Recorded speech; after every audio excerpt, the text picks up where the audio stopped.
Bismillahirrahmanirrahim. Assalamualaikum warahmatullahi wabarakatuh. Nama saya Sadina Alia Haryanto. Video ini saya ambil untuk memenuhi tugas dari Pak Miski.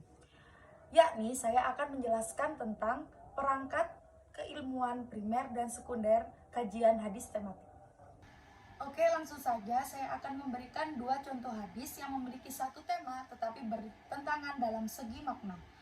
Hadis yang pertama, qala su'ila Rasulullah sallallahu alaihi wasallam anil ma'i wa ma yanubuhu minat dawabi wasyibai.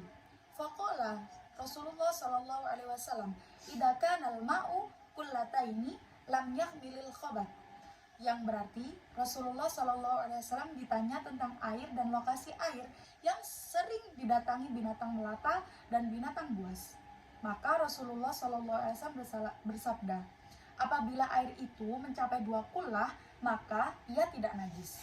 Tetapi redaksi selanjutnya atau hadis yang kedua berbunyi, qala Rasulullah sallallahu alaihi wasallam, idal ma'a la yakbisuhu syai'un illa ma ghalaba ala rihihi wa ta'mihi wa launihi.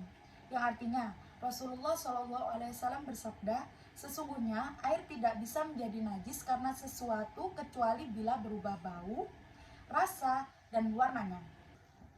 Nah, redaksi hadis yang pertama secara lahiriah mengidentifikasi bahwa jumlah air yang sudah mencapai 2 kullah tidak bisa menjadi najis oleh sesuatu apapun.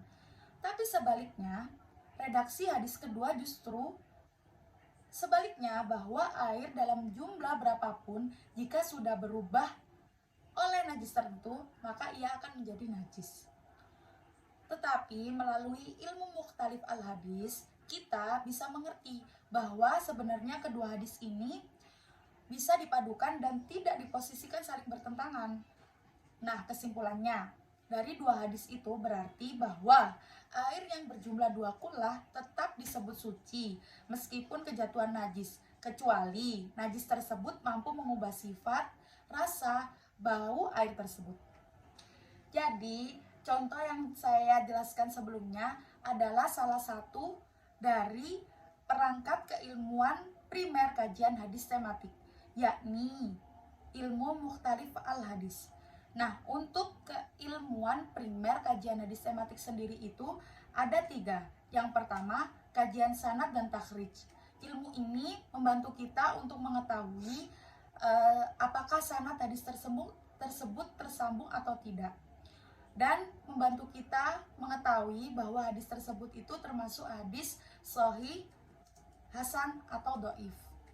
Yang kedua yaitu kajian matan dan gharibul hadis. Ilmu ini membantu kita untuk lebih meneliti lagi redaksi hadis dan mengidentifikasi kata-kata asing yang terdapat dalam redaksi hadis. Kemudian ada juga ilmu mukhtalif dan ilmu muskilah hadis. Nah, untuk ilmu mukhtalif hadis itu membantu kita mencari solusi jika ada 2 hadis yang memiliki satu tema tetapi maknanya bertentangan. Nah, kalau ilmu muskilah al-hadis itu mencari solusi jika ada hadis yang redaksinya bertentangan dengan makna Al-Quran. Oke, tadi kan saya sudah menjelaskan tentang perangkat keilmuan primer kajian hadis tematik. Nah, yang selanjutnya saya akan menjelaskan tentang perangkat keilmuan sekunder kajian hadis tematik. Yang pertama, bisa dilihat dari perspektif sosiologi. Apa sih perspektif sosiologi itu? Nah, jika kita melihat dari perspektif sosiologi, kita akan mengerti, menyadari realitas sosial masyarakat Arab saat itu, saat Nabi masih hidup di tengah-tengah mereka. Jadi kita bisa tahu mengapa Nabi bersabda, bertindak, dan hal-hal yang terkait lainnya dengan cara yang khas. Yang kedua, perspektif histori. Apa sih perspektif histori itu? Kita dapat memahami sebuah pesan yang terdapat dalam hadis Nabi yang kaitannya dengan aspek kesejarahan yang ada di masa itu. Dan yang terakhir adalah perspektif sosiohistori. Nah, perspektif ini adalah gabungan dari perspektif sosiologi dan perspektif histori. Mungkin cukup sekian penjelasan singkat dari saya. Apabila terdapat kurang dan lebihnya, saya mohon maaf yang sebesar-besarnya. Wassalamualaikum warahmatullahi wabarakatuh. Thanks for watching. Bye bye.